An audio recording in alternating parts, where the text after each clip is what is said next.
大家好，我係劍橋聯合醫務中心嘅鍾醫生。今日想同大家去認識返多重耐藥性細菌。咁多重耐藥性細菌個耐藥性係邊度嚟嘅呢？咁耐藥性係指細菌出現變異，令到原本有效嘅抗生素變為冇效。當細菌對大部分嘅抗生素都產生耐藥性嘅時候，就稱之為多重耐藥性細菌。咁呢啲多重耐藥性細菌呢，係需要用非常規嘅抗生素去做替代治療嘅。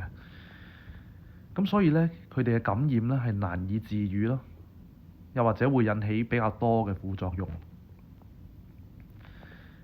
咁由於抗生素嘅濫用啦，咁而家呢其實係多咗好多多重耐藥性細菌啦。咁種類亦都繁多啦。咁包括大家都好常見、好常聽嘅 MRSA 啦，咁佢嘅中文呢就叫做耐藥性金黃葡萄球菌啦，又或者 VRE 啦，咁中文就叫做耐萬古黴素腸球菌。咁另外呢，有好多唔同種類嘅多重耐藥性細菌呢，喺醫院呢其實而家已經好常見啦。咁包括 ESBL 啦、CRE 啦、MDRA 啦、MRPA 啦，甚至乎係 VRSA 嘅。VRSA 咧其實就係 MRSA 嘅進化版。咁呢啲我都一唔講中文名咧，因為太過複雜啦。咁只不過想俾大家知道，其實而家多重耐藥性細菌咧，的而且確係成為咗一個好嚴重嘅問題。咁一般嚟講咧，傳染病咧係有幾個傳播途徑啦，可以透過空氣傳播啦，譬如肺結核嘅菌啦，或者水痘病毒啦；接觸傳播啦，譬如疥瘡啦、金黃葡萄球菌啦，或者係飛沫傳播啦，譬如流行性感冒啦。咁每一種傳播途徑呢，都有屬於佢自己嘅一個嘅防護措施嘅。咁相信呢啲牌呢，其實大家都會好熟悉啦。咁空氣傳播啦、接觸傳播啦，同埋飛沫傳播呢，都有佢自己唔同嘅一啲嘅防護措施。咁跟住去做呢就可以㗎啦。咁啱啱提到兩大最常見嘅多重耐藥性細菌啦 ，MRSA 啦同埋 VRE 啦。咁佢哋嘅傳播呢，係主要係經接觸傳播㗎。咁可以分為直接接觸啦，同埋間接接觸啦。咁直接接觸呢，就譬如話接觸患者嘅排泄物、傷口、分泌物。咁間接接觸呢，就可能係接觸咗已經被污染咗嘅物件，又或者環境表面啦。咁如果個人同埋環境衛生欠佳嘅話呢，就會可以導致多重耐藥性細菌廣泛散播啦。咁呢啲多重耐藥性細菌呢，可以造成唔同位置嘅感染啦。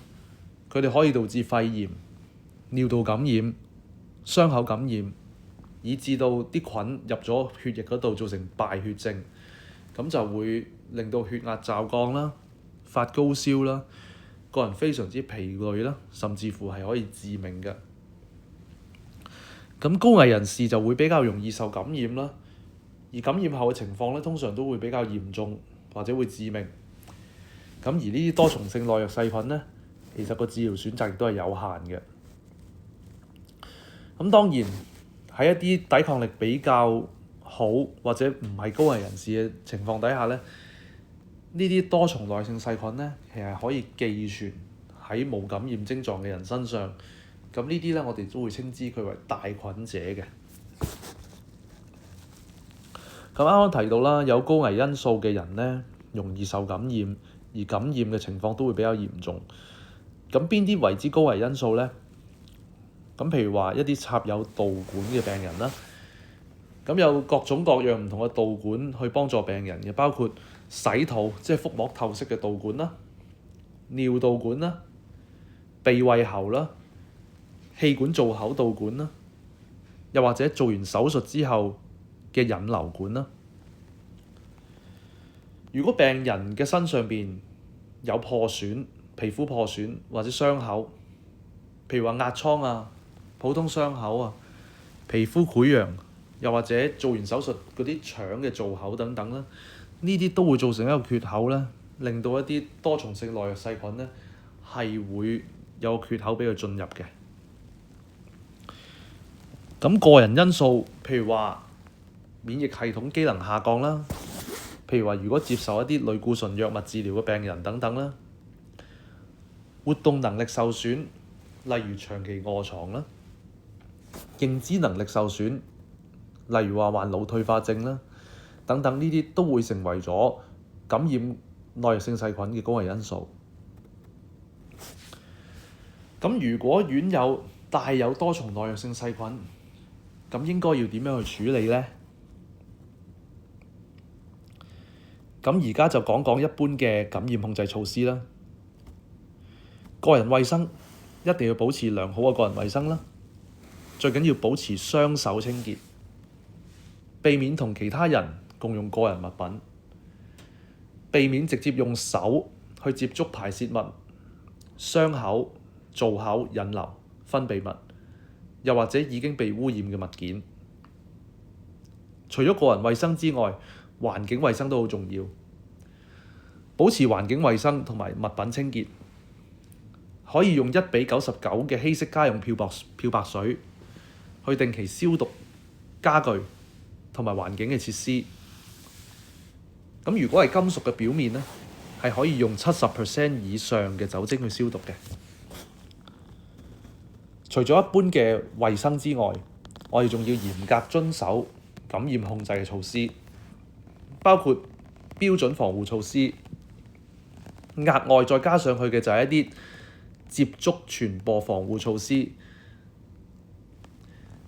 咁另外，抗生素亦都要善用啦，因為唔係每一次嘅發燒、每一次嘅感染都需要用抗生素嘅。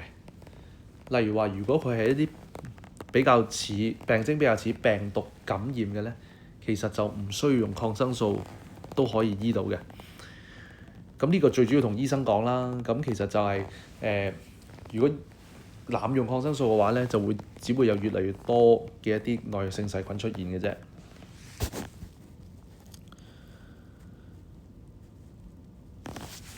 咁呢度就講講 VRE 啦。咁中文就係內萬古黴素腸球菌。咁腸球菌咧係普遍存在於腸道嘅一種細菌嚟嘅。咁當腸球菌咧對於萬古黴素，其實英文就係 vancomycin，呢一隻嘅抗生素產生耐藥性嘅時候咧，咁佢就成為咗內萬古黴素腸球菌 VRE 啦。咁呢啲 VRE 咧就常見於糞便，亦都可以存在於皮膚啦、尿液啦、傷口啦等等。咁大部分咧會係寄存喺冇感染症狀嘅人身上。咁冇感染症狀嘅病人身上咧，咁就其實係一啲帶菌者嚟嘅。咁但如果佢係一啲抵抗力較差嘅病人，佢就會可以導致感染啦。譬如話最常見嘅尿道感染，甚至乎如果佢免疫力再低啲咧，可以入埋血液，形成咗呢個菌血症、敗血症等等。咁如果發現院友係一個帶菌者嘅話，要點樣去安置佢咧？咁就最好安排帶菌嘅院友入住單人房間啦，呢個係一個首選嘅選項啦。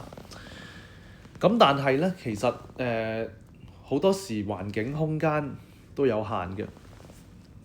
咁其次嘅選項咧，就應該係安排帶有同一種類嘅多重耐藥性細菌嘅院友咧入住同一嘅房間。咁再次一級嘅選項啦，如果都真係房間嘅供應有限嘅話咧，最低限度咧都應該用屏障去同其他院友去作一個分隔。但係咧就唔應該安排易受感染嘅非帶菌院友咧同帶菌院友咧係去同住同一個房間嘅。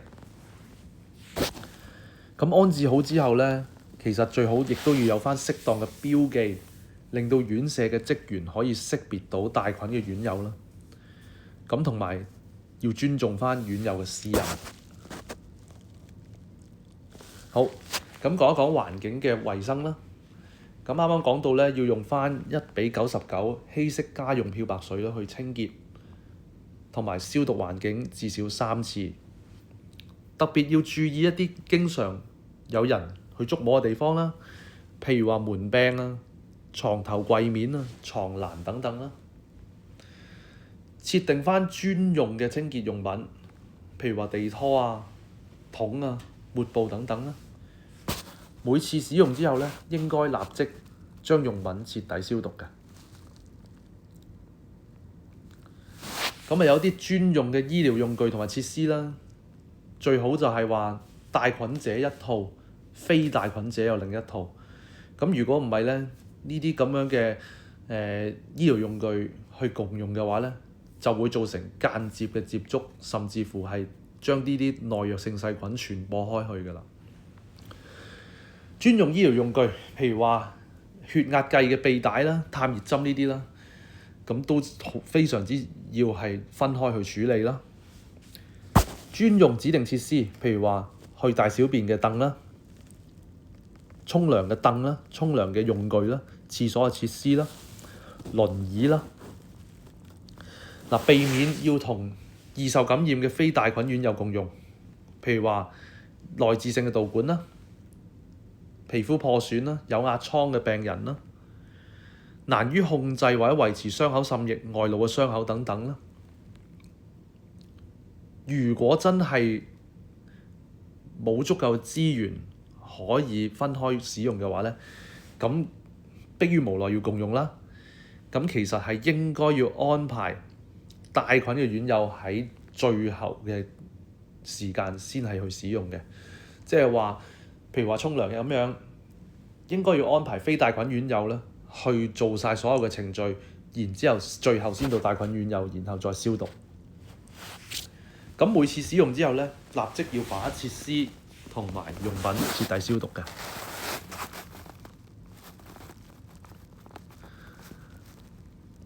好，咁要評估翻院友嘅狀況啦，因為院友咧都有分醒啲同埋冇咁醒嘅。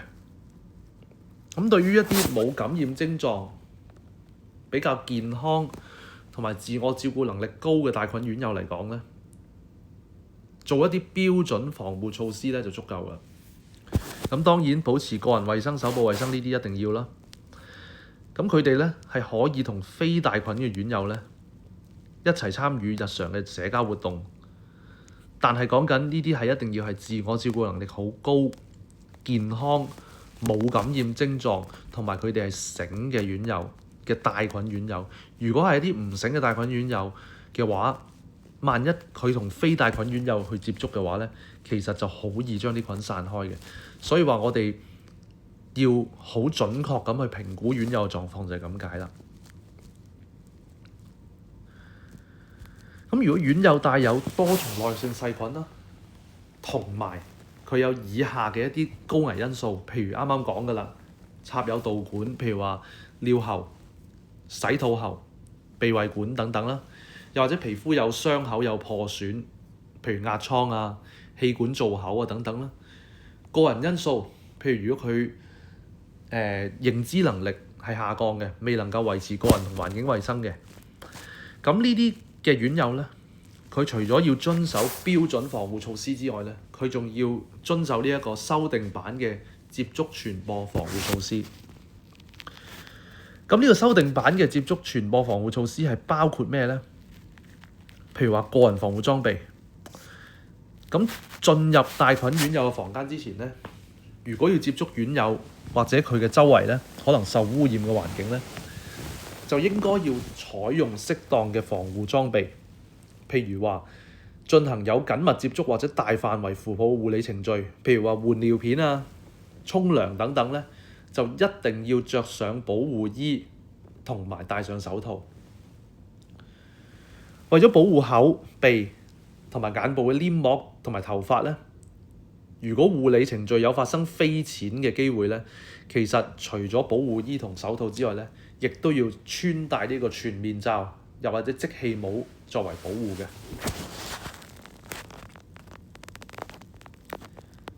咁咧，去着同埋除呢啲個人防護裝備咧，係有一個指定嘅區域嘅。